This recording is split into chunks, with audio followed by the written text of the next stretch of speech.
Hi மக்களே, நம்ம மேலே பறிச்சுட்டு வந்தோம்னாங்க. அந்த கீரை வந்து கையோட க்ளீன் பண்ணி எடுத்துன்னு போகலான்ட்டு அப்படி உட்காந்துட்டேன். சில பேர் கேட்பாங்க, நான் சொல்லுவேன் இது மாதிரி இந்த மாதிரி வெஜிடபிள்ஸ்லாம் கட் பண்ணுவேன், கீரைலாம் இது பண்ணுவேன், க்ளீன் பண்ணுவேன் அப்படின்னு சொல்லிட்டு. அவங்களுக்காக தான் இந்த வீடியோ பதிவு. நம்ப மாட்டாங்க நீ எப்படி க்ளீன் பண்ணுவேன் அப்படின்னு சொல்லிட்டு. அவங்களுக்காக தான் இந்த வீடியோ பதிவு. பாருங்கள், நான் தான் இந்த கவரில் இருக்க ஃபுல்லாக கீரையும் க்ளீன் பண்ணியிருக்கேன். ஸோ க்ளீன் பண்ணி இன்றைக்கி எடுத்து போய் ஃப்ரிட்ஜில் ஸ்டோர் பண்ணி வச்சோன்னா காலையில் நாளைக்கு சமைக்கும் போது தண்ணி ஒரு வாட்டரில் வாஷ் பண்ணிவிட்டு கொஞ்சம் நேரம் போட்டு வச்சுன்னா நல்லா ஃப்ரெஷ் ஆகிடும். அப்புறம் எடுத்து பருப்பு போட்டு சமைச்சிடலாம்.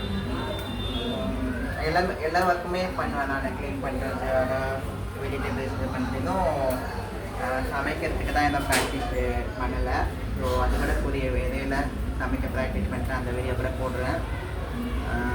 பாருங்கள், நீங்களும் அது மாதிரி வீட்லேயே காய்கறி இதெல்லாம் வளர்த்து நம்ம ஹோம்மேடாக யூஸ் பண்ணியிருப்பாங்க. ரொம்ப ஹெல்த்தி. ஸோ இதை ஸ்டார்ட் பண்ணணும்னு நினைக்கிறேன். அதுக்காக தான் இந்த வீடியோ பதிவு. நன்றி.